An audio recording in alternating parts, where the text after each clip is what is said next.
A Europa está preparada para a guerra. Foi o print que eu mandei lá. Olha aqui, ó. A Alemanha deve se preparar para a guerra até 2029. Foi chefe da pasta da defesa, o ministro da defesa, afirmou que o país deve estar pronto para o pior cenário diante da ameaça do conflito militar na Europa. Ele está falando da Rússia aqui, né? E volta a defender plano para reintroduzir, ao menos parcialmente, o serviço militar obrigatório.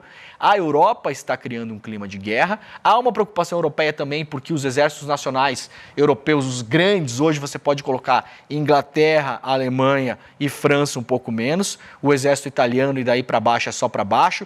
Os países do norte da Europa, depois da Segunda Guerra Mundial, com a criação da OTAN, eles abriram mão de exércitos próprios. A gente tem uma imagem que eu fiz em maio do ano passado em Oslo, na Noruega.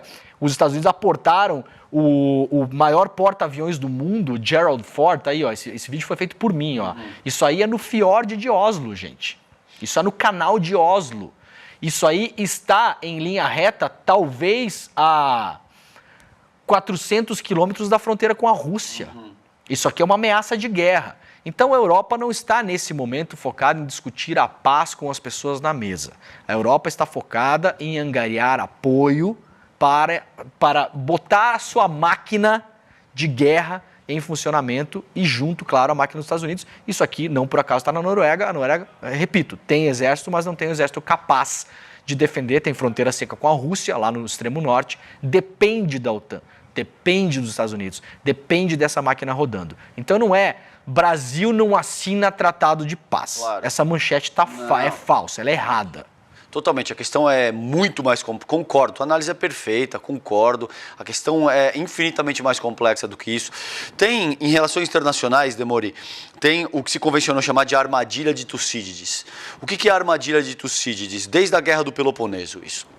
Quando existe uma força hegemônica consolidada e outra força hegemônica ascendente, existe um conflito que se torna iminente.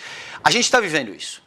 A gente tem um modelo que está consolidado através, sobretudo, da atuação hegemônica estadunidense, desde o fim do desmonte do campo soviético no começo da década de 90. De lá para cá, os Estados Unidos vêm dando as cartas de forma quase que unilateral mesmo. Hegemônica, como quem diz, olha, existe aí um conjunto de normas do direito internacional público, da Declaração Universal dos Direitos Humanos, da Carta das Nações Unidas, mas no fim do dia quem manda sou eu, porque eu estaciono um porta-avião desse na Noruega e se você não fizer o que eu quero, o bicho vai pegar. É basicamente isso. Então quem manda no mundo é o capitalismo anglo-saxão. De 10, 15 anos para cá, esse paradigma começa a mudar com uma velocidade, e existe um ponto de inflexão.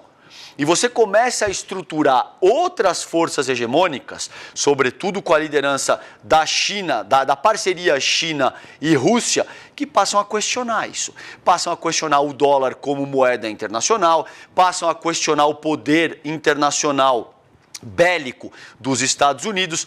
E hoje existem dois grandes focos segundo os quais essa mudança de paradigma se manifestam: Gaza e a Rússia e Ucrânia. Então é óbvio que isso, a tua análise é perfeita, porque é uma leitura rasa, é uma leitura limítrofe, que tenta criminalizar o governo Lula como sendo, olha, o Lula é a favor da guerra, ele não quer a paz e a gente tem que ser submisso às deliberações do Ocidente e dos Estados Unidos. Não é o caso, a gente tem agora um governo que tem uma política externa firme, que vai conversar com os Estados Unidos, Inglaterra e Europa Ocidental, mas também vai conversar com o Sul Global. A gente não vai ficar sendo cachorrinho de imperialismo estadunidense e se botando como alguém que não tem voz própria e que vai ignorar o restante do mundo. O mundo mudou, meus caros, já está na hora de parcelas da nossa imprensa perceber isso também, Demori.